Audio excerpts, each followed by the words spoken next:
first, I want to say thank you to Helen Harrison, the director, for completely being on board with these global sharing and Zoom programs, which we pivoted to during COVID. So we are providing programming, and we also have face-to-face programs on a limited basis. So go to pkkhouse.org to see what other offerings we have available, lectures and all sorts of programs. And of course, I want to say thank you to our presenters today in advance and our co-host, Kathryn Jones.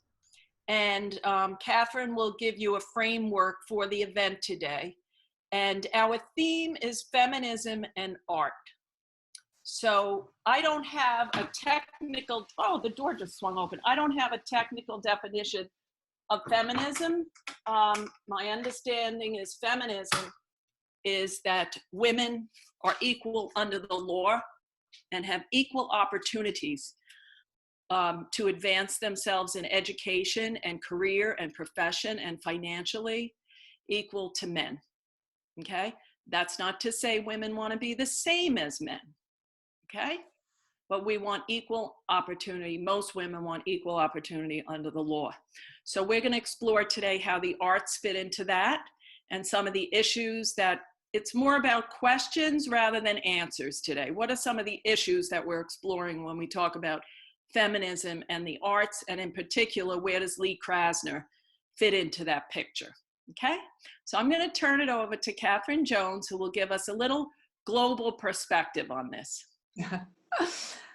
Hello, everyone, and welcome. Thank you all for being here today. We have, I think, a wonderful afternoon in store for us. Joyce will start with a tour of the Pollock Krasner studio and house and focusing on Lee Krasner. And then we'll have the 5 or so presentations. And then around 2 o'clock or just after, we will open up for a sharing session when people can ask questions of the presenters and I hope many will share about their own work that they are in the process, art that they are creating. Art and artists have always played a central role in women's empowerment. And it's really timely, I think, that we are looking and focusing and exploring today feminism in art. Tomorrow at the United Nations General Assembly, which is taking place in New York, just down the road from the East End, there will be a big meeting to commemorate the 25th anniversary of the 4th Conference on Women that was held in Beijing. It was convened by the UN in Beijing 25 years ago. 30,000 activists took part, 189 countries took part, and the countries adopted a groundbreaking and comprehensive Beijing Declaration and Program of Action, which was a blueprint for empowerment of women and gender equality across the world. So listen out tomorrow for calls from the UN from that meeting, a commemorative meeting, for urgent and decisive action to be taken and for further progress to be made on gender empowerment across the world. And the UN has a particular entity called UN Women that works, its work is dedicated to emancipation and empowerment and gender equality of women and girls across the world. Now, as we know, progress has been made, but gains everywhere are very fragile, and there's still huge challenges to be overcome. I think art and artists, their role will continue to be central to this movement for women's empowerment, and we look forward to that unfolding. So let's start now with Joyce and her tour of the studio. Thank you. And Kathryn, I'm sorry, I forgot to introduce you, what your title was for the UN. Can you please tell everybody what your title was formally? Yeah, I was a team leader, let's call it a director, in the United Nations Department of Peacekeeping Operations. Okay. So thank you for co-hosting, Kathy. Yeah, so that's why I'm focusing on the UN this morning. Okay, good. Okay, so here I am. My name is Joyce Raimondo. I'm the education coordinator at the Pollock Krasner House. I happen to live down the street We're located in the Springs, East Hampton, Long Island, New York, USA, okay? And this area is a very, very important area to the history of art, because this is in part where the abstract expressionist movement sprung up. And Lee Krasner and Jackson Pollock were two key players in the abstract expressionists. Now, on this call, we have many, many different people with many different levels of experience. So I'm going to give you some basic information as we go through the barn and the studio. Abstract expressionism is a movement which emphasizes expressing one's inner life, emotions, dreams, the subconscious, the spiritual, energy, and so on, the invisible forces within a person directly through paint, not by necessarily making a recognizable imagery. And it's a very physical act of painting. So in Pollock's case, he's dripping paint. In Lee Krasner's case, she's actually tearing up canvases, cutting up canvases, reassembling them. It's a very physical release of energy. And it's completely groundbreaking, and it happened right here on the East End of Long Island with many artists under this umbrella category. Each one had his or her own way of creating art, but they all fell into this group, which was the abstract expressionists. I'm going to just show you a couple of slides briefly so we can get an idea of what the work of Pollock and Krasner looked like, so we're all somewhat on the same page. And then I'm going to take you into the barn where I am right now. So there's Jackson Pollock doing his famous drip painting technique, where he put the painting on the floor and walked around all four sides of the painting. He said, I want to feel like I'm in the painting. And he's not actually touching the canvas. He's moving above the painting, and the paint is capturing his movement and his rhythm. Lee Krasner in the background there. We're going to focus on Lee Krasner, also an abstract expressionist, and both of them also are called action painters because there's movement expressed in their artwork that's very evident in the final piece of art. You can actually see their movement, you can sense it. Here's an example of a Pollock painting, which is at the Whitney Museum of American Art. So you can see the movement, you can see the rhythm, right? You can see the expression and the physicality of the paint.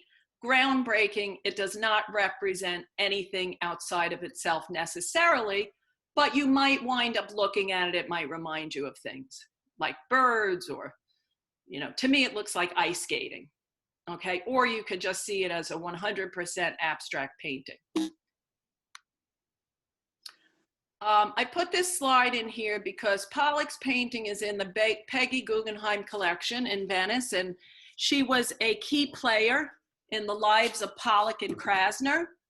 And without Peggy Guggenheim and Lee Krasner, maybe there would be no Pollock in the sense of his notoriety, because, oh, I have to go, sorry, I didn't realize my phone is ringing.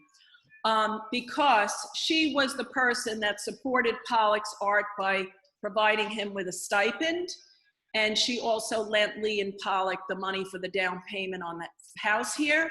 And Lee Krasner negotiated those business deals with Peggy Guggenheim. So two very important women. And today we're going to focus on Lee Krasner, who, of course, like most artists, started off painting traditional subjects, painting things that you can see, things that you can observe, and then attempting to replicate that on the canvas. And gradually moving towards abstraction. So this is an example of one of the first paintings she did after Pollock's death. It's very large, and you could see her action, her movement. It might remind you of nature, it might remind you of leaves or eyeballs or faces, but clearly you see the energy of the artist. And this is some of my favorite Lee Krasner paintings, where she cuts up her canvases, old canvases that perhaps she was going to throw away, and then reassembles them to create a completely new composition. And this one is called Bald Eagle. This one, she ripped up her old canvases and then collaged them back together, again, to create a new composition and then painting back into it. So as you could see, this is a very physical aspect of painting, right? If you've ever done it, or if you've ever just torn up something, you know how good that feels. Or if you've ever done a splat, you know it's a release and it feels really, really good. So now I am in the Barn studio, and this is where their masterpieces, their later masterpieces were created. They moved here in 1945. As you can see, we have historic photos on the wall. If you want to learn specifically more about Pollock, come back for another tour given at 4 o'clock on Tuesdays and Wednesdays in October. Now, this is exclusively Pollock's floor, even though Lee Krasner used this studio after his death. And I'm going to explain a little of the story of their biography and how this came to be. Okay, and Helen will also go into more detail. So Lee Krasner was born in Brooklyn, and she met Jackson Pollock in New York City. They originally met at a dance. She learned he was going to be in an exhibit that she was in, and she didn't, as far as I understand, she didn't recall him from the dance, and she wanted to know, who is this Jackson Pollock person? So she went up to his apartment, and there they met, and of course they had a great love of modern art and these new ideas that were emerging. And Lee Krasner fell in love with Pollock, as did he. And she, in addition to her love for him as a human being, she also wanted to support his career.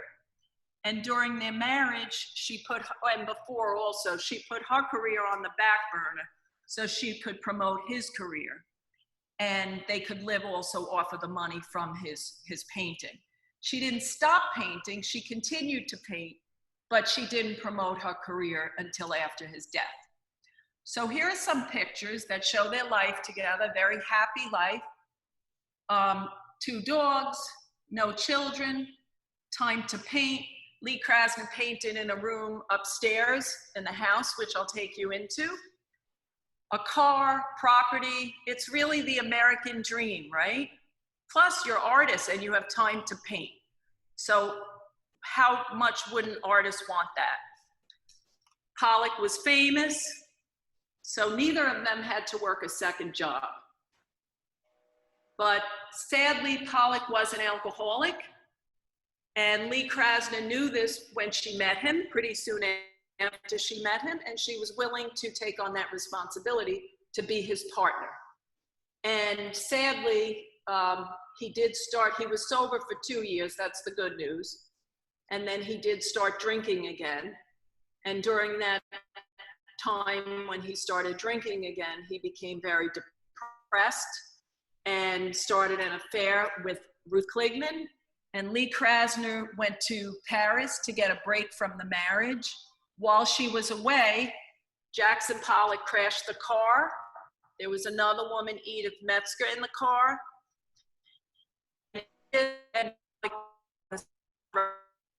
And Lee Krasner got the news.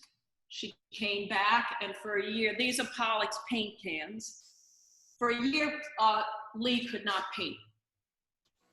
And she was grieving. And after that year, she came into this studio and she did resume her painting.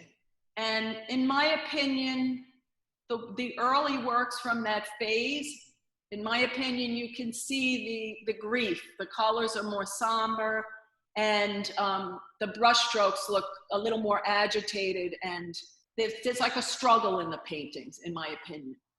And then when I look at the paintings she did years after that, they become a little more lighthearted and a little more lyrical and inspired by nature. So we do have in the studio her ghost marks, we call them. This is where her canvases were. You see it up there? See, can you see the paint splatters where the paint fell off the canvas? Pollock painted on the floor, she painted on the wall. Filled with energy. Look at the way it went all the way up to the ceiling. I love that, okay? So the mystery of this floor is that even though she was in here after Pollock, this floor was covered while they were both alive. And that you can see in this photo right here. So before her death, Lee Krasner arranged that this would become a museum under the auspices of Stony Brook University. And in 1987, 3 years after her death, the conservators came in, pulled off those boards, and what did they find? Jackson Pollock's floor, okay? And that's why the actual evidence of Lee Krasner's marks are not on this floor, okay? What I love about this studio is we do still have Lee Krasner's materials. We have her pigments up here and glass pieces. She also created mosaics. And we have her paint cart here. I know there's a glare, so I'm doing the best I can. It's under glass. Lee Krasner's painting boots. Here's a picture of Lee Krasner painting. There was no heat in the barn.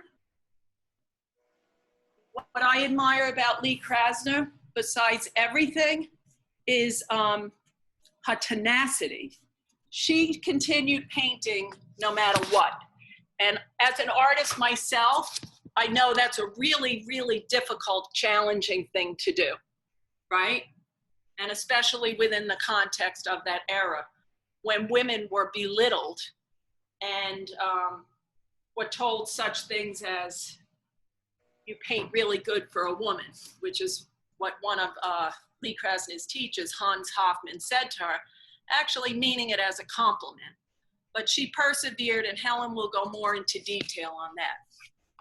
So I'm gonna walk you through the property and the house, and I'm gonna be brief to allow time for the presenters, okay?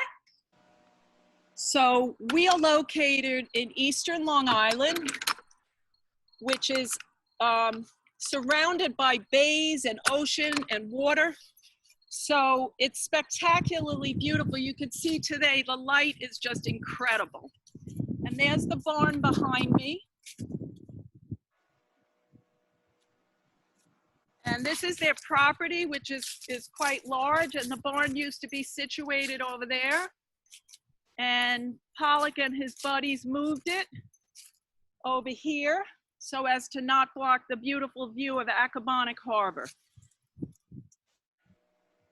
This is an outhouse. When they first moved in here, there was no bathroom in the house, and it was really country living. There were 200 people in the whole area of the Springs. They were fishermen, they were farmers, and Lee Krasner was not used to this country living. She was a city girl, but this is an ideal place for artists. You have more space, you have an art community, you have dealers, and you can hop right back on a train and get back to New York City. And it's spectacularly beautiful, which provides inspiration, of course. So this is the house, and like I said, if you want more detail into the tour, you can come back on Tuesdays and Wednesdays at 4 o'clock in October. And that information will be posted on the website. This room was used as a showcase for Pollock's art, and Lee Krasner did take on the role of wife, meaning, you know, cooking and entertaining. My understanding is she did not resent supporting Pollock's career because she thought he was amazing. And Helen will speak more to that. So we're going upstairs. And I will spare you looking at the bathroom up here that they installed. This is a guest room. This is all renovated to when Lee Krasner lived here. These two twin beds were originally in the bedroom. This is the master bedroom. Has a full bed. This is where Lee lived till her death. She also had an apartment in New York City. This portrait by her former boyfriend before her marriage, Igor Pontonov, 1932, done in a very heroic style. Very simple aesthetic she had, right? She doesn't seem to me to be a materialistic person. Her keen interest was on art and nature, right? This is a bygone era of the East End, simplicity, right? And this is the small studio room that Pollock used the first year, and then Lee used this after that until his death in 1956. He was 44 years old when he died. Okay, and out this window is this spectacular view of Accabonac Harbor. So if you can, I do hope you come to visit. We have tours by appointments. And Helen will begin talking about this portrait as an introduction to Lee and her relationship to Pollock and abstract expressionism, okay? And then after, we'll take questions. A lot of material today. So Helen, we're ready for you.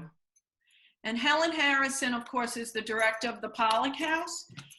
And she's also a critic, an author, not only of art books, but also she writes mystery novels. And Helen will give a presentation now. Now, can everyone see that? Yes. That's visible to everyone? Oh, okay. Whoops, looks like, there we go. The reason I call Lee, excuse me, the reason I call Lee a reluctant feminist icon is because she definitely was a feminist icon in the second wave of feminism in the 1970s in particular, but also because she did not identify herself with the feminist cause. Although, as you can tell by the statement that was written in her school notebook, the notes on from the Royal National Academy of Design, where she studied from 1929 until 1933, this student is always a bother, insists upon having own way despite school rules. So she was always very headstrong. She had determination that one of her friends later said it was like being a nun who was absolutely devoted to her calling, shall we say. So in this case, the calling was art. Here she is in her 9th Street studio in 1939. She was living with Igor Pantuhov, her lover they met in the National Academy, and they worked together on the WPA. She was employed by the Federal Art Project from 1935 until it ended in 1943. And by the time it ended, she was a supervisor. She was actually in a more senior position than Pollock, who was just working as a regular artist. So interestingly enough, they were working together and she was actually his boss. She was a member of the Artists Union and the American Abstract Artists, two very influential groups at the time. And what's interesting about that WPA period is people who were employed on this federal project, if you can imagine, people were actually paid a weekly wage to do their artwork. She was being paid $23.86 a week, and you could live on that in those days. But men and women were paid the same. There was parity. So for the same work, you got the same pay. And almost 50% of the people employed were female. So you could imagine that after the war, after everything settled and the WPA was over, that these women might have thought that they would continue to be equally represented and equally paid for their work. But of course, that was not the case.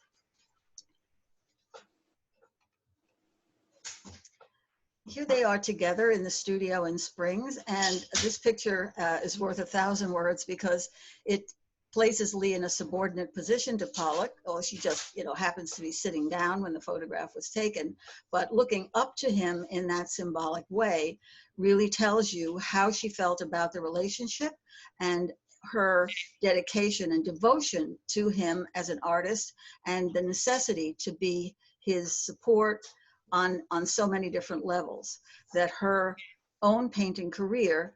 Not that she ever stopped painting, not that she ever didn't show. She did show. She did sometimes sell her work.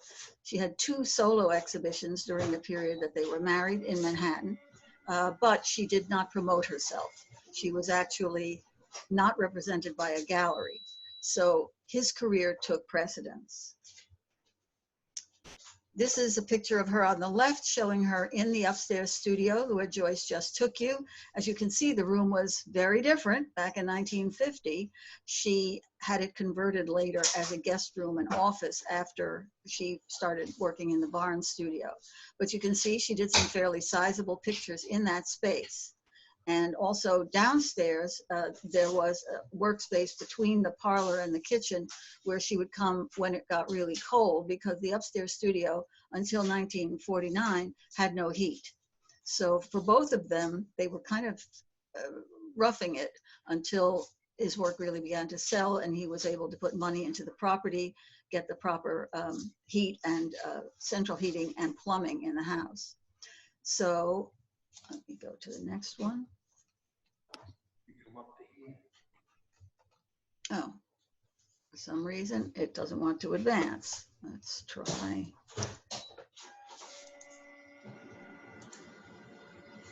There we go. Once she started working in the Barnes studio, you can see her here with an early stage of a painting called The Gate. She was able to work much larger and much more vigorously. She had the room, she actually said she did not like to work on a ladder. She wanted the painting to be within her physical space. But when she really wanted to do something monumental, obviously she did need to use a ladder. And in this case, she worked over the painting, so the image that you see here does not resemble the final work. She also had a studio in Manhattan by this time. She ultimately bought into a building on East 79th Street, but she loved coming out here because she had a much bigger space, but also the solitude, the quiet of the country. Although she led a very vigorous social life, but there was still something about getting out of the city and away from the pressure of the art world that encouraged her and helped to really jumpstart her creativity every spring. Don't know why I can't get this to advance. There we go. So here she is at work in the studio on Portrait in Green, which is a painting that still is in her estate. At the moment, it is part of her retrospective exhibition that originated last year at the Barbican Center in London and then traveled to Frankfurt, Germany, Bern, Switzerland, and just opened at the Guggenheim in Bilbao. So that exhibition will be on through the end of the year, and I think into early January of next year. It is a wonderful tribute to her whole career, and it really shows you how she managed to revive her creative spark after Pollock's death and really go into uncharted territory. She always said that the thing that she and Pollock shared in terms of their aesthetic outlook was that you had to start with a blank canvas. You could not do preliminary sketches or drawings. It had to be spontaneous and it had to be expressive of your inner state of being rather than looking outward and trying to replicate or configure something that you observed. So whatever observation she made of nature or of any other source of inspiration, she had to internalize it and then subjectively create a language to express it. And that's exactly what she's doing here. So in 1979, she was represented by Pace Gallery. She had a very successful show. She actually had very good representation throughout her post-Pollock career. And she received the Outstanding Achievement in the Visual Arts Award from the Women's Caucus for Art that year. And as I said, the feminists were very much wanting to make her into a symbol of the successful female artist who was not beholden to the male hierarchy, but she wasn't accepting of that. And the reason is because she did not want to be identified as a woman who was also an artist. She wanted to be thought of as an artist who also happened to be a woman. And she felt that by identifying herself with a female cause, that this somehow diminished what she was trying to achieve. It was artist, pure and simple. It was not, and there was not any qualifier. You were either an artist, a good artist, or a bad artist. That was the only qualifier, or maybe a mediocre artist. But the sex of the artist should be immaterial, was her feeling. She was quite outspoken about that. This is the last photograph that was taken of her in the studio, with the last painting that we know she did in that space, the Barn Studio here in Springs. It's called Morning Glory, and it was a painting poetry collaboration with the poet Howard Moss. The direction was that you had to include some of the poem in the painting. She did it for a special exhibition at Guildhall. And the photograph by Anne Schwatzky shows, you can see her hand is arthritic. She was suffering from arthritis and colitis and had other ailments that were limiting her production. So in 1982, when she completed this painting, this is the last one we know she did in the studio. But we do have the evidence of her career in there. We have a lot of artifacts. The house, of course, is filled with her furnishings and personal possessions. We inherited it intact from her estate. So when you come here, what you really see is an expression of Lee Krasner's taste and lifestyle, as well as the studio in which she created many of her masterpieces. Thank you for that wonderful talk. And also, I want to mention, which I forgot to mention, that Lee Krasner, there were also other women in the group of abstract expressionist artists who were very important, such as Elaine de Kooning and Grace Hartigan and many others. And a great book to read right now is 9th Street Women. And a new book just came out about Lee. It's a memoir of Ruth Appelhoff called Lee and Me. So that will fill in some of your knowledge about these women who were a little invisible up until now. Okay, so our next speaker is going to be Sharon Vatsky from the Guggenheim Museum. Sharon, are you there? I am here. I hope you can hear me. I'm going to share my screen as well. So thank you all for inviting me to be with you today. I've known Joyce for a long time, decades in fact, I think. And when she invited me to talk about Hilma af Klint, I went, absolutely. This was the most popular exhibition that we've ever had at the Guggenheim. You can see it's almost 2 years ago. And before I launch into my brief talk about Hilma af Klint, it is an amazing moment for us to connect, because there are so many crossovers with Lee Krasner having an exhibition that I know. I'm in touch with our education department at the Guggenheim Museum in Bilbao, and they are ecstatic about this exhibition. And we also have a Jackson Pollock mural that is opening at the Guggenheim when we reopen on October 3rd. And so there are so many crossovers at this moment between these artists and the Guggenheim Museum. So some of you on the call may have seen this exhibition, Hilma af Klint, Paintings for the Future. I have the very popular catalog right over here next to me on my desk. And I want to just start this talk because the art critic Jerry Saltz, who writes for New York Magazine and has won the Pulitzer Prize for critical writing, when he got this book as a preview of the exhibition, I want to start off with a quote. And it says, "Place this gorgeous book on top of your coffee table. When people ask you in amazement, what is this beautiful book? You can just nonchalantly say, oh, it's a catalog for the Guggenheim's full-scale retrospective of a woman painter you've never heard of, who invented abstraction before Kandinsky, Malevich, Mondrian, and the lot of them. Oh, and she's a genius. The book explores the virtually unknown Swedish visionary genius born in 1862, who between 1906 and 1915 created 193 large paintings that reach the further shores of abstraction and deliver a complete pictorial syntax of shapes, forms, colors, surfaces, and diagrams. The implications of these works are not only gargantuan, but also infinitely pleasurable to look at. By the time you put down this book, Hilma af Klint will be embedded in your visual library forever. And by the way, I was on a call yesterday, and our head of publications mentioned that it is going into its 6th printing. This never happens for an exhibition catalog. And so for those of you who visited the museum, and for this will be perhaps, and I hope, a familiar and pleasant recollection of the way part of this suite of works were exhibited in what we call the High Gallery. This is the group that is called the 10 largest.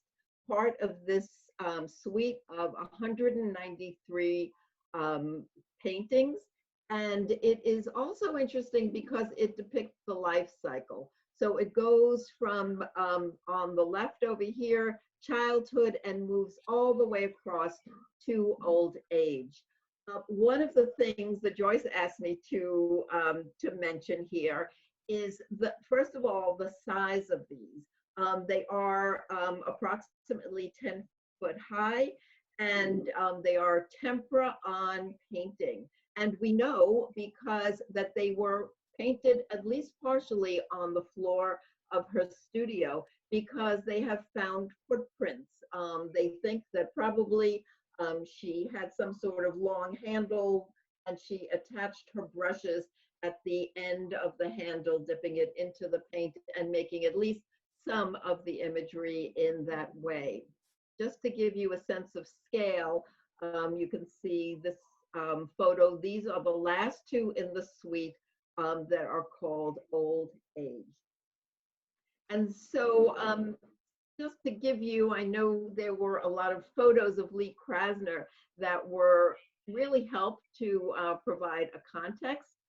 Here are some photos of Hilma af Klint. You can see her as a young art student here. She was fortunate in many ways. Sweden was one of the first European countries to allow women to study at the academy. And very much, Lee Krasner started her career doing figurative work all through Hilma af Klint's life. Figurative work is really the way that she supported herself. And we can see a number of, you can see this, her palette here, identifying her as an artist. This other picture of her as a young artist, this one a little bit before the turn of the century. Above her, over her shoulder, is a portrait that she did of her father that she kept in her studio for most of her life. But this is the image that we used for a lot of the press that we did, because we wanted sort of the gravitas of showing her as a mature woman rather than in a more girlish earlier time.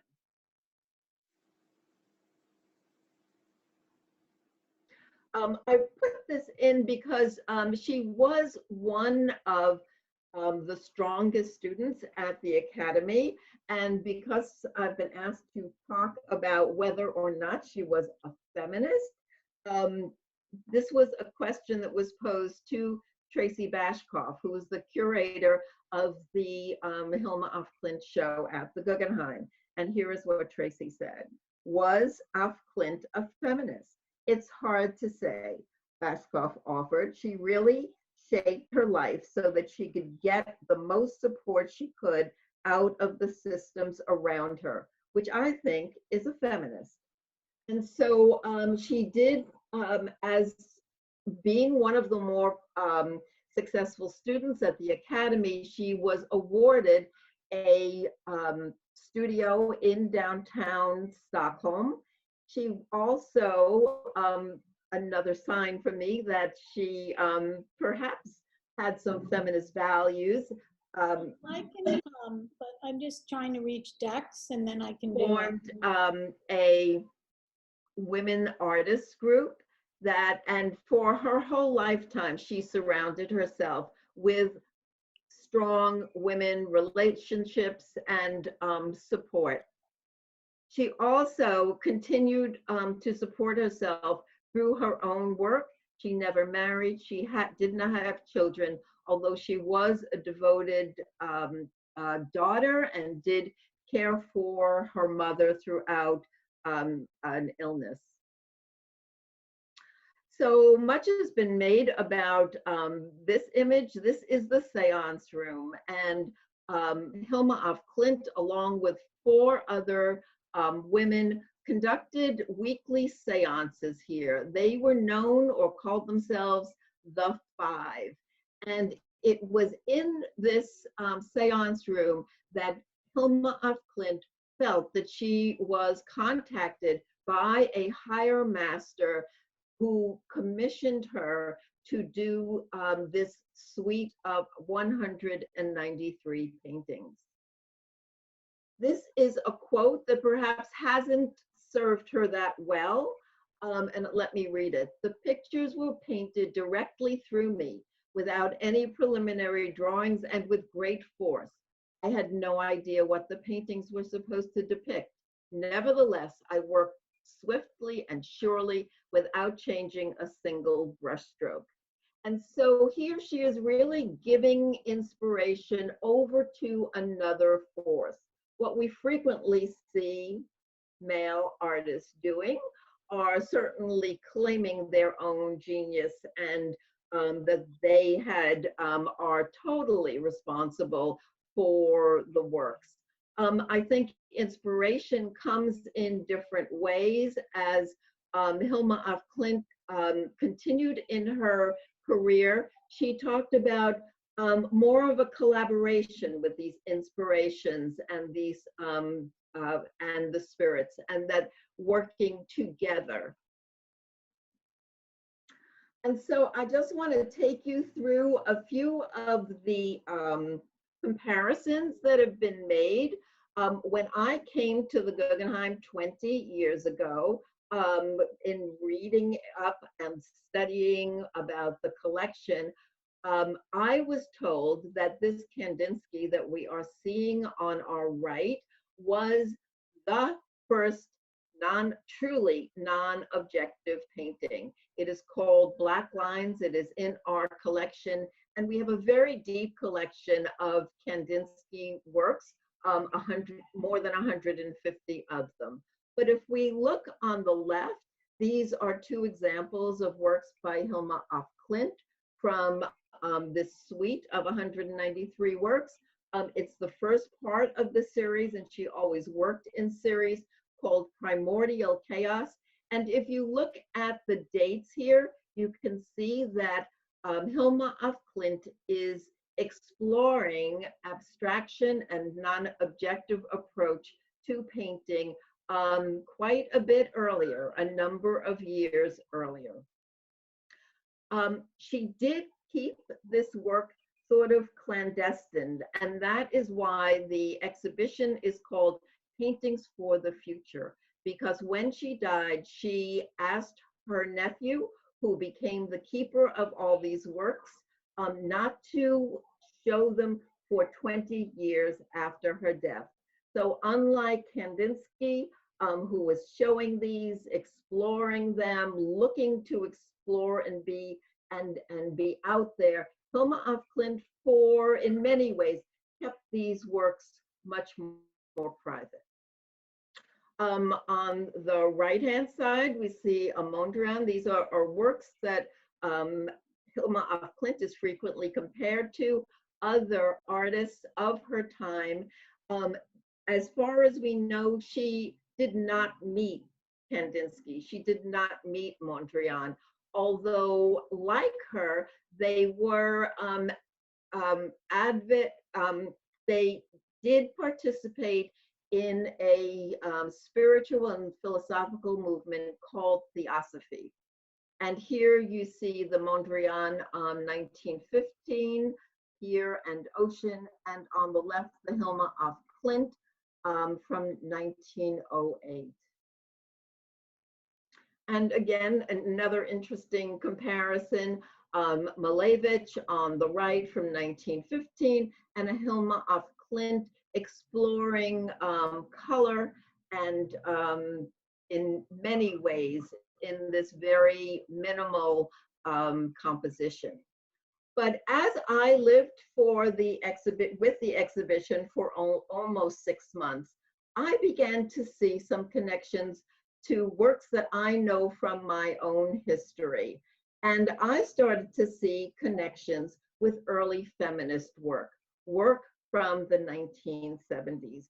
And I contacted our curatorial team and they said, yes, I think it's there, but there hasn't been great study in this area. But I want to put it out there today for your possible contemplation. Mhm. So after, on the right here, we see a work by Hilma af Klint. It is later, after she finishes this series of 193 paintings. And she worked in watercolor for much of her later career, frequently a wet on wet approach to using watercolor. But on the left, you can see Judy Chicago, an image that was on the cover of her book, and also a Louise Bourgeois on the bottom here. And I want to give you a few more. Hilma af Klint from 1922. I'm going to close the window. The lawn mowing people that I asked not to come came.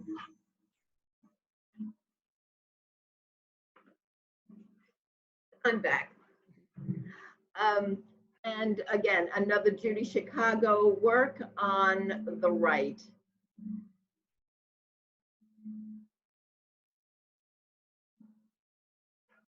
Some other just similarities visually that I'm seeing, a painting from Hilma af Klint from the Swan series from 1915, and a Judy Chicago work. Again, also this symmetry.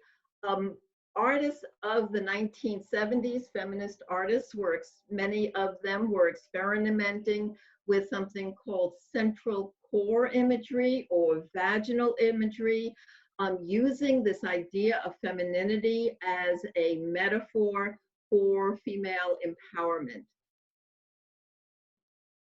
And for those of you who saw the exhibition, this was the culminating series, these altarpieces that were supposed to be, if these were installed in a space, the ones that would be closest to the top, to this kind of open, round form in a spiral space. And we can see here these three works. But every time I looked at these works, there was something that was going, this reminds me of something, and I figured out what it was.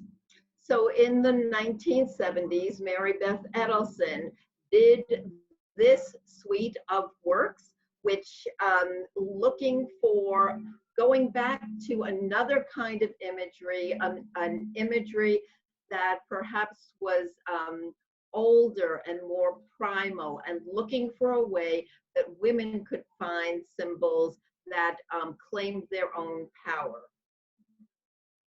And you can see the artist in the photo. And I just wanted to put these two together because I think they are sort of astounding. And so in her book, Lucy Lepard, this is a page from her book, From the Center. And here's a quote from Mary Beth Edelson. The ascendant archetypal symbols of feminine unfold today in the psyche of the modern every woman. They encompass the multiple forms of the great goddess. Reaching across the centuries, we take the hands of our ancient sisters, the great goddess. Alive and well is rising to announce to the patriarchs that their 5,000 years are up. Hallelujah, hallelujah, here we come. And just to show you that we indeed have come, this is a final installation shot from the Museum of Modern Art and their most recent installation. And we see Hilma of Klint on the wall, certainly an inclusion that would not have been there 10 years ago. So with that, I am going to stop sharing and hand it back over to Joyce. Sharon, thank you so much. And there's so much rich content here, you know, and there's so many issues that these talks are bringing up. One, you know, the theme of the role of intuition in art, and Pollock himself said, the painting has a life of its own, I let it lead. So these modern artists were not following a pre-planned sketch, and it's really coming out, it's a flow, but they were trained artists at the same time. So that's a whole discussion in and of itself. And then of course, seeing MoMA, I worked there in the 90s, where these categories were very rigid, the way the history of art was told, and it really was male dominated. And the women artists who were in their collection were in storage or often put in a side place like the hallway or by the coat check. And so it's wonderful that this newer generation of curators is being more inclusive and also changing the telling of the story of the history of art. So it's fascinating to see these changes. So I'm very happy to introduce Walter Weissman. Walter lives in East Hampton. He's a photographer. He is best known for his portrait photographs of artists. And today he's going to share with us some of his outstanding photographs of artists who happen to be women. He's also the partner of Eunice Golden, who's one of the foremost feminist artists. And Walter and I are going to share on Eunice's work today because she wasn't feeling well. But first, Walter's going to share his portrait photographs with us. So Walter, are you there? Yes. Hello, everyone. Okay, good. I'm an artist ever since a really young child. As a very young child, I used to have dreams and thoughts about lying on my back and painting the Sistine Chapel. So I've always had this energy towards culture and the arts. And as a young teenager that studied with numerous teachers that had their own linkage to other well-known artists of the 20th century that include, which you've depicted, Mondrian. I studied with Harry Holtzman, who was a direct link with Mondrian. I studied with Walter Rosenblum, a renowned photojournalist who did a lot of photography during World War II and worked with both Paul Strand and Louis Hines. And I studied with other contemporary artists such as Robert Morris. And I was in the mix in the early 70s, late 60s, in the Tribeca, Soho milieu, crawling along Canal Street, Prince Street, and the whole Soho environment. So I met numerous artists, became very involved in being an advocate for the arts, being involved in numerous galleries, ad hoc committees, the Art Workers News. And so as just being in the milieu and loving photography as well as making my own sculpture, I just photographed people I knew. And it turned out, as I did my parallel work as a sculptor and exhibited that work, I also did my photography. And I photographed, as you see, as you'll present, photographs of May Stevens, Eunice Golden, of course, a variety of artists, and subsequently would also branch out into photographing major authors, dancers, choreographers, designers, and I did, actually, there's Kathryn Bifulco, who I'm saying hello to, because she helped to design my portfolio and exhibition back in 2015. I'll show very quickly, portraying artists. So this is just the tip of the iceberg of a long career as being both a photojournalist, artist, photographer. And one of the things and cores of what interested me the most about making photographs of artists is, and what I call is, I was shooting from the inside out as a photographer. So that I was interested in what makes an artist tick. What is the true north of a creative individual, even as an author or a playwright or a dancer, and to try to depict that and to depict it in a visual, striking manner. And can you show us, oh, I'm sorry, I'm showing your photos. Up on that. All right. Sorry, Walter. Sure. I'm going to do a screen share. And Walter, for the sake of time, so we get to everybody. Yes. We can go over a little briefly so we allow time for the global sharing as well. So this is a portrait of Elaine de Kooning at her exhibition at the Verad Gallery in 1984. And I might chime in here and there. Okay.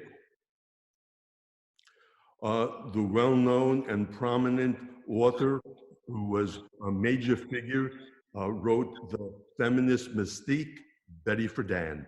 And she was at this exhibition of the following photographs that will show a group of feminist artists. So she came to that exhibition, which was a seminal exhibition of just feminist artists that was well critically received throughout the art world. And here from left to right, all feminist artists, and we would start from the left, which is Harmony Hammond, Faith Ringgold, Mary Beth Edelson, who the prior individual was talking about. Next to her is Michelle Stewart, the painter May Stevens, Carolee Schneemann, who is well known for having done a performance out here not far away from the Jackson Pollock House, the late and wonderful Ruth Appelhoff, the director of Guildhall Museum, and my partner next to her, Eunice Golden, the painter, filmmaker. And next to her is Judith Bernstein, Mary Gregorius, and Joan Semmel.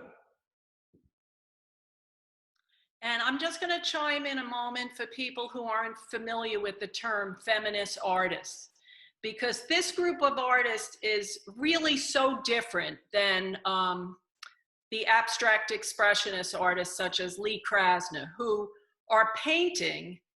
And Lee, you know, said, I just want to be considered a painter and not a woman painter.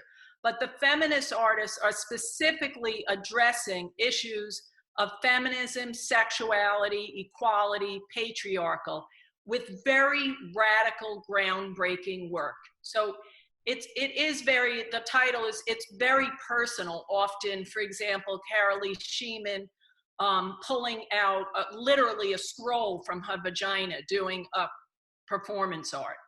Or Joan Semmel painting her own body from the point of view of a female looking down, you know, at her body, for example, laying down. And so you really can't separate the woman from the art. They're really, the content is linked together. And this, well, Walter will continue, and then I'll say a little more using Eunice as an example. You want to tell us about this one, which you didn't take, but why we put it in here? Well, because I feel that the photo, I don't believe there have been a group photograph of women feminist artists. And here you have a picture which is a very well-known art historical document of, except for one woman, which you see head astern, standing above all these other men, which is an interesting position amongst all these major figures of contemporary art. Barnett Newman, Jimmy Ernst, Jackson Pollock, Ad Reinhardt, de Kooning. These are major artists that are the very cornerstone of 20th century American painting.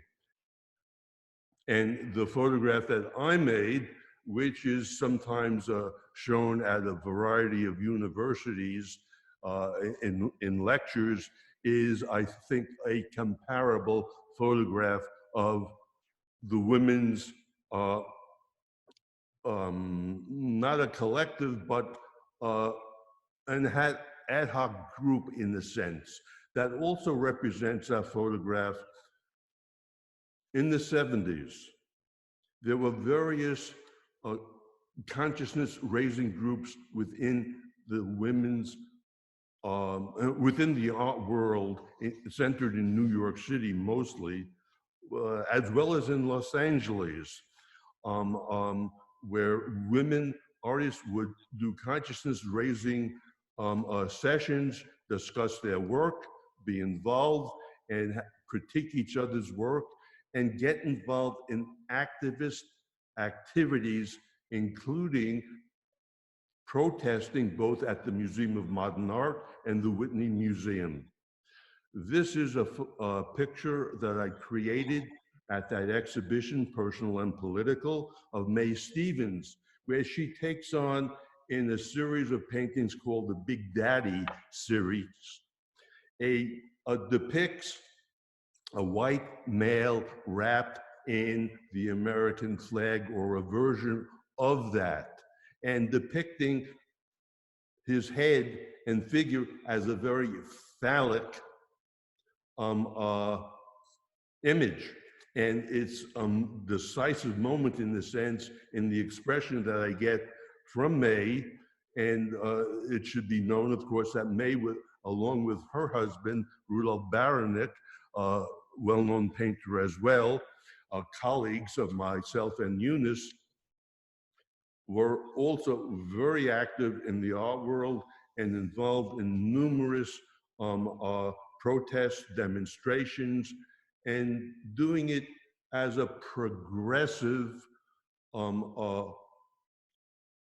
activity, in the sense of, like, the late John Lewis making good trouble. And the feminist movement was making, in essence, if I think about it retrospectively and in hindsight, they're making good trouble. An image of Miriam Shapiro with one of her paintings. And her husband, by the way, was also another well-known painter, Paul Braque. And I'm just going to chime in here for people who aren't familiar with Miriam Shapiro's work. This is called Femage, where some of these feminist artists, they were radical in their approach of taking what might be considered low art, which is typically associated with women, such as fabric art, textile art, embroidery, and so on, and incorporating those kinds of materials into high art. And Faith Ringgold also made quilts. And that in and of itself is radical. It's the questioning of value. Where do we assign value? And why aren't women's crafts considered on equal par and value with the kinds of materials that are typically associated with men? And if I may also say, as there were some images shown a bit earlier of Judy Chicago, both Judy Chicago and Miriam in Los Angeles had what they called the Woman's House, which was also a crucible that helped to develop women's artists. And here is an image which I've created of Eunice in her studio here in East Hampton. By the way, over my shoulder is another painting that Eunice has made of a more figurative nature, but this is of her work within the past number of years, different body of work. She's gone through various styles. And if I may read something written by Eunice, it's short, it's succinct, which will express her concepts and ideas about how she depicted and what she's known for as being involved in a kind of depicting the male nude as part of her major imagery. This is, of course, off of Albert Durer's Adam and Eve painting. But as one can see, the fig leaf only covers the female in this situation.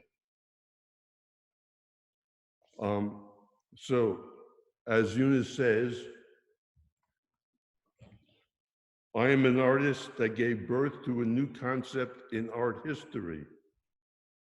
Feminist art by depicting nude males in a way never created by women artists, with the exception of Alice Neel. I had not been aware of her painting of Joel Gould in 1933.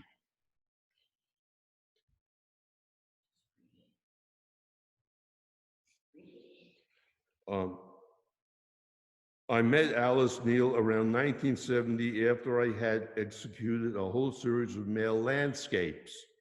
She asked me while we were hanging an exhibition of our work at the Women's Building, an old factory in Manhattan on the far west side, "Eunice, why are you doing this?" Alluding to my provocative renditions of male anatomy showing the erect penis. Of course, I replied, saying, "No one else is doing it, so I have to." I did not consider my work would be construed as heretical or revolutionary at that time. After all women's nudity had been framed for centuries by male artists, and a multiplicity of female images had been utilized and exploited by the advertising industry.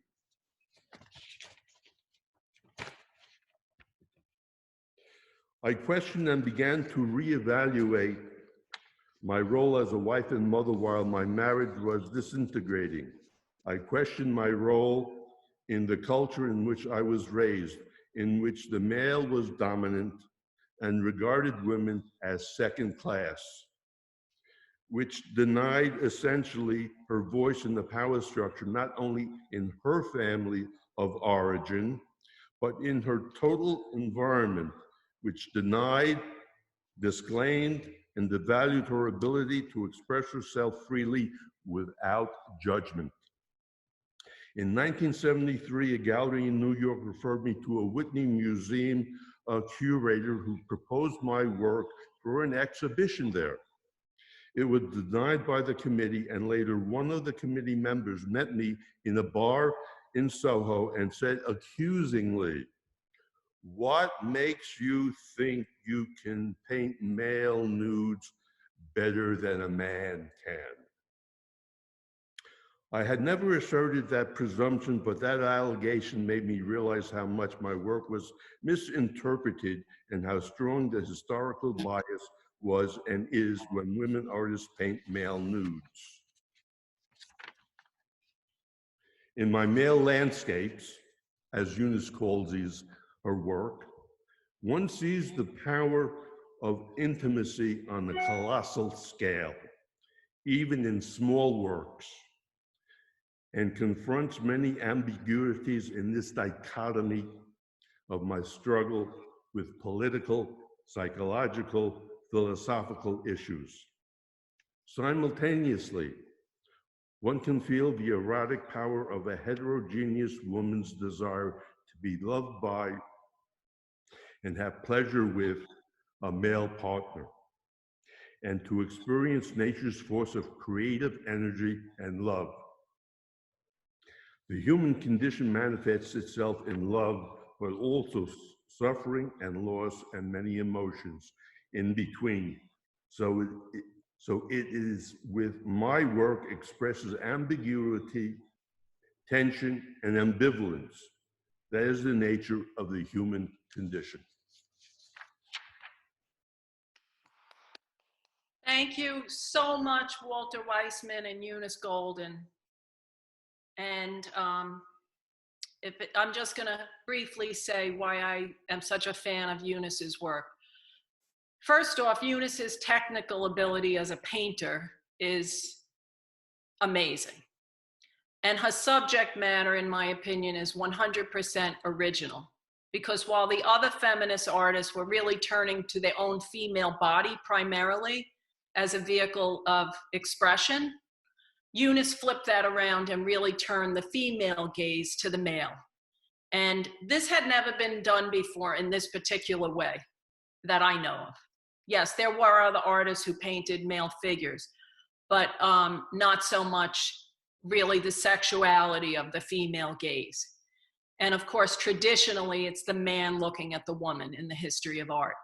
This painting in particular, I love the way it turns the whole idea of Mother Nature, which we're culturally taught to relate the earth to a woman. And then, of course, in my opinion, the fact that nature is dominated, right, by men, conquering nature. There's like a metaphor there. But Eunice is flipping this around where the earth is actually associated with a man. So her paintings are very complex, and they really give rise to a lot of really important questions. And I'm sorry she couldn't be here today to speak about the work, but we are speaking on her behalf. And if anyone is out there who's a scholar and wants to do some research about Eunice, you certainly can contact Eunice and Walter. I'm sure they would be open to that idea. So I'm just going to quickly, I want to clarify, the painting on the right is by Renee Magritte. It's an icon of surrealist art. And Eunice made this drawing on the left called Rape, where she's playing off of that iconic artwork. And this is what Eunice's recent paintings look like. They're much more lyrical, but you can still see some of the similar forms, but they don't have as much of that sort of feminist activism content in them, and just beautiful abstract paintings. So I want to quickly share my own story. Mae Stevens was my teacher when I was at School of Visual Arts, and she taught a course called Women in the Arts, and she introduced us to many in person, many of these feminist artists who came into the class to lecture about their work. And this had a strong influence on me. And then later, when I studied at Queens College, most of my professors were male, and they were teaching formalist painting, you know, in the style of Cézanne, Picasso, and that sort of thing.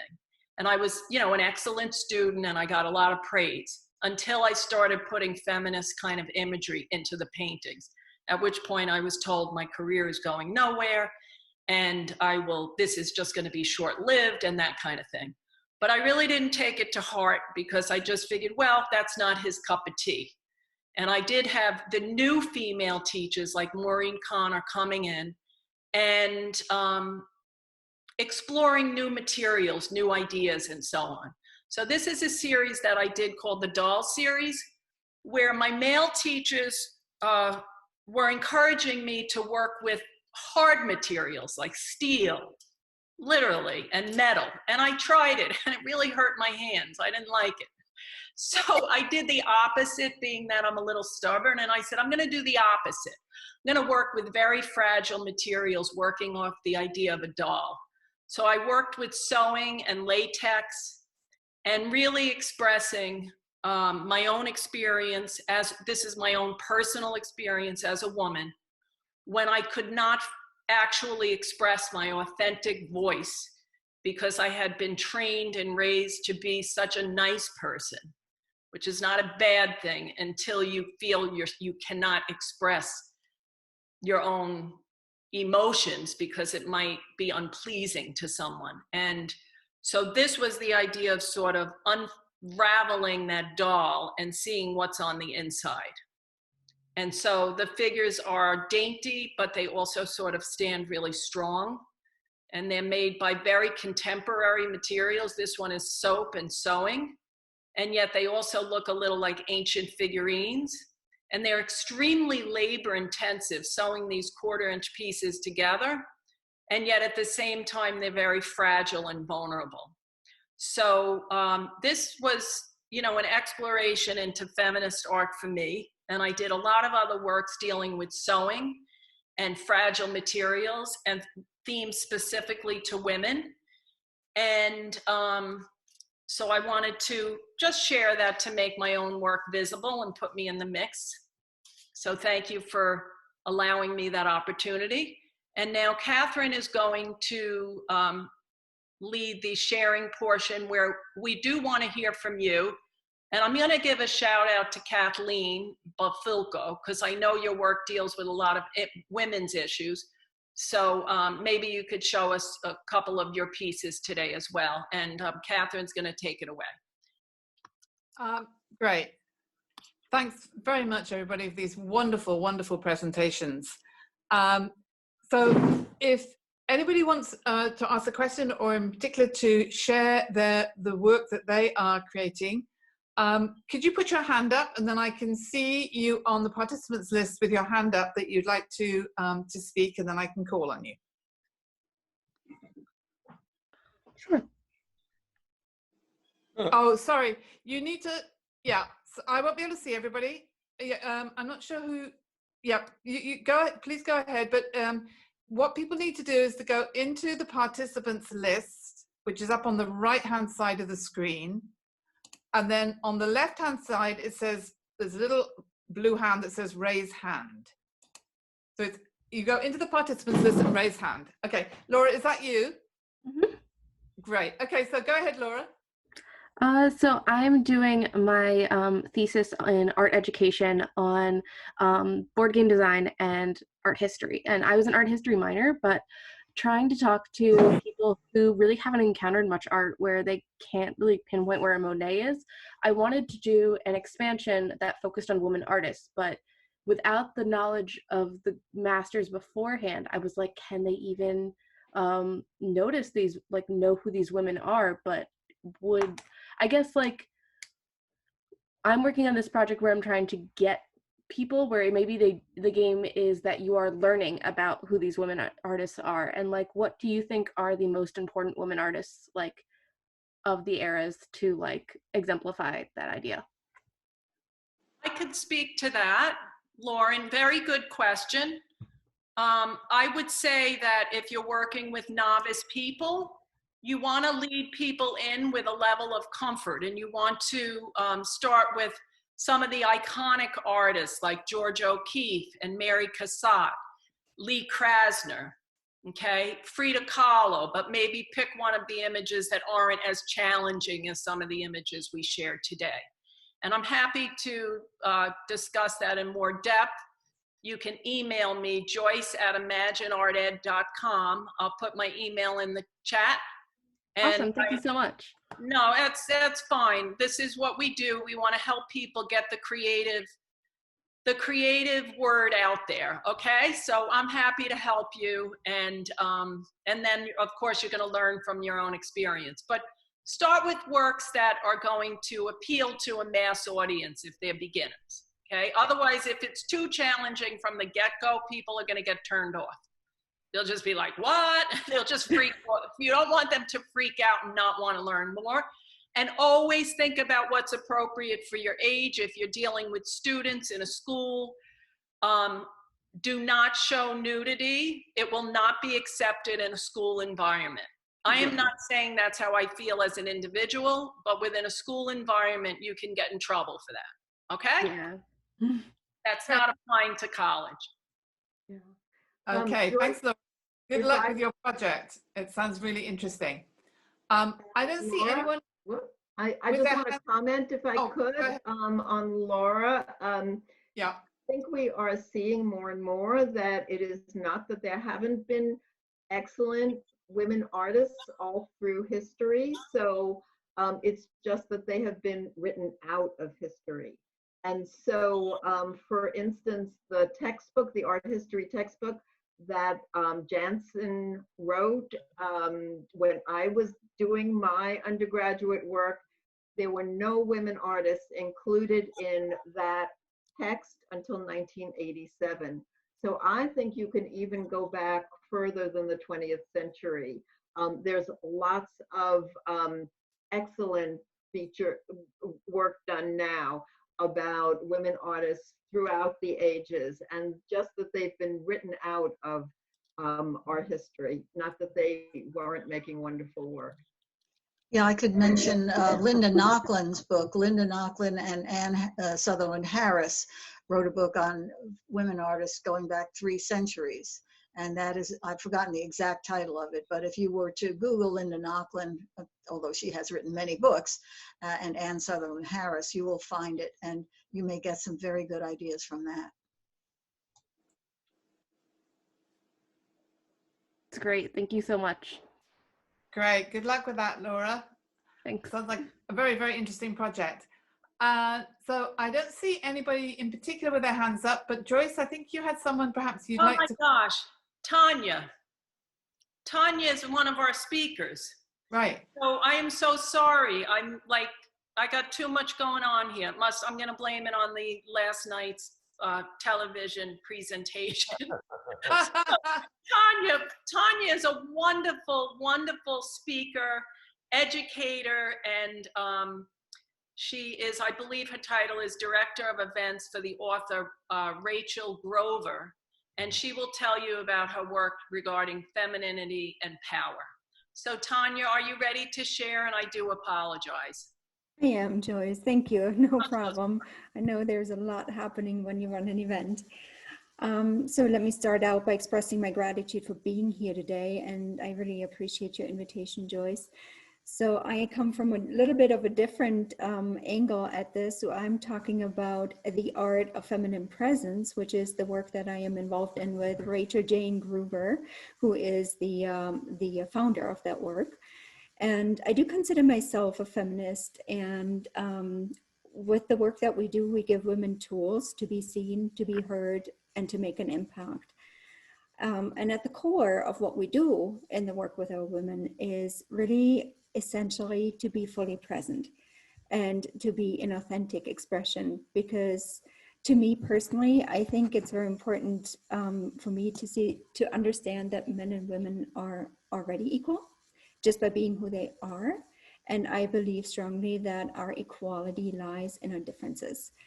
And I think historically, a lot of the feminist work has been for women to sort of become more like men in their expression, to be able to be taken seriously, to be seen, to be heard. And it doesn't necessarily, from my experience, from the work I've done with the women, it doesn't necessarily work very well. We get called names, we get disrespected, we get, overlooked, and all of that, I think, from what I'm seeing, is really due to the fact that we're not gonna outman a man. Now, that doesn't mean we can't do the work. Well, that doesn't mean we can't do whatever it is we want to achieve in life. All it means is that on an energetic level, we operate differently. And to honor that, because it's that difference in how we operate that makes us equal, and that makes us get the respect. When I started working with the Art of Feminine Presence for myself, I started out as a client with that work, and I realized very, very quickly, in just incorporating those practices, that, and starting to show up differently, starting to show up authentically in who I was, versus sort of projecting this strength and like squaring my shoulders and whatever it is I was going to do, to be seen and be heard.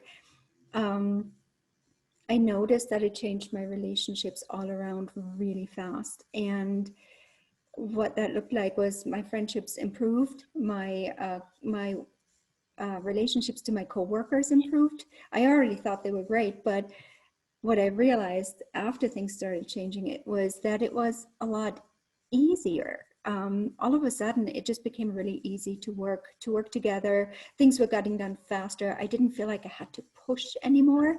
I don't know if some of the women on here can relate how in business and how at work, it's sometimes really hard because you have to keep pushing and you have to keep following up. And with resting back in ourselves and really, really accepting who we are, it doesn't become such a struggle anymore. And we do get treated differently. That has been my personal observation, and the observation I've made from hearing just since I've worked there, thousands of women go through these practices. So the other thing that changed for me in business was that I was now being asked for my opinion on a regular basis, because I was now bringing my personal opinions. I was now bringing my my emotions. And I'm not saying, have a meltdown in a meeting, but I'm saying really express authentically where you're coming from, and it does make a difference. My income went up as a result. So all kinds of things changed, and I was really, really surprised, because it went completely against this, like what my idea was early on of feminism, and how I had to show up and how I had to be more like men. And that was my personal take on it. And I'm seeing a lot of women do that as well. And it's exhausting. It's really exhausting when we try to sort of project and try to be something that we're not. So I think what I took away from the earlier presentation about Lee Krasner is that her style of painting required complete presence. And maybe that is true for all art. I don't know, because I'm not an artist. But that was something, when the presentation went on, that really stood out to me, that it sounded like it's complete presence and listening to intuition and really listening to what emerges from the inside. And that is, to me, what being a feminist is about as well, is to really listen and to be present to ourselves, be present to what emerges organically, and act from there. And I could go on for a while, but I realize I am at time. So I just want to thank you for having me, Joyce. And it was enlightening. I really love that I was on today and got to hear so many wonderful presentations. Tanja, thank you so much. And I did take Tanya's workshop years ago, and I learned so much from it. And I did, after taking the workshop about feminine power, it did help me observe, even in the school system, in the public school system in New York, how a lot of what's taught, the way it's taught, is sort of from a traditionally male perspective, like, you know, analytical thinking and breaking things down. And the more sort of intuitive way of learning is really considered a less than mode. And your workshop really honed in on that for me, to value really whatever mode is your mode, then be that. Be that. Whether you're a man or a woman or a transgender or whatever, but to be what really is your natural way, and not to undermine because there's one way that's considered the way. So thank you so much for the work that you do. Thanks, Tanja. That's a fascinating introduction to your art of feminine presence. Absolutely fascinating. Now, I can't see anybody else asking questions. Is anybody else who'd like to ask questions, or is anybody else who'd like to share? Perhaps if not, then I'll pass it over to you, Joyce. And with the, I'm just giving people a chance. I just want to give people a little bit of a chance. Right. And I want to, and I do see a lot of familiar people now, which is wonderful. And my goal really, as I said from the beginning, is not to narrow answers down when it comes to feminism and art or any of these issues of social change.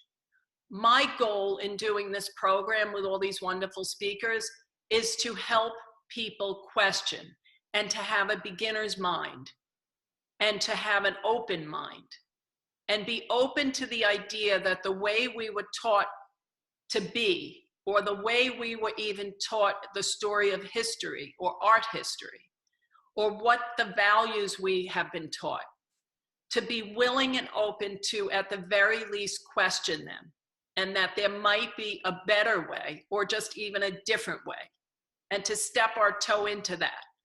So that's what I really hope that this session inspires, and also to want to learn more, right? To want to learn more about some of these artists, or, you know, these wonderful speakers, or even as a painter, to break new ground. And maybe you're painting and you can say, well, you know what? Let me try something different. Do I want to put a bow in my artwork, or whatever it is? I mean, that's just kind of a silly example, but so that's really the aim of all of these creativity global sharing talks. And you know, we welcome, if there's anyone with any last questions, comments, or ideas, you can chime right in.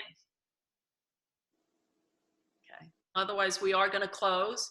So, but before we do, Joyce, I just want to thank you so much for organizing this. This is the third in our series. It's really been a pleasure working on it, and just getting so much feedback from people all over the world who've been able to participate. To thank you and Kathryn for putting together such an amazing program. A couple of announcements before we close. This is separate from the Pollock House, but relevant to the topic. On Monday, I'm going to be giving a talk called Art and Social Justice. That will be a little broader. So if you want to participate in that Zoom talk, we're going to explore issues of race specifically, and the impact that art has on forming our ideas about race, and then how to get past that. And you can email me, joyce@imaginearted.com. And like I said, you could also go to pkhouse.org for a full list of programs, and we're scheduling virtual trips for college students and younger students and libraries. So if you want a private tour for an educational institution, you can contact me as well. So thank you, Helen Harrison. Thank you, Sharon Vatsky. Thank you, Kathryn Jones, Tanja. It's a very hard name to pronounce, and I'm going to blame it on the debates.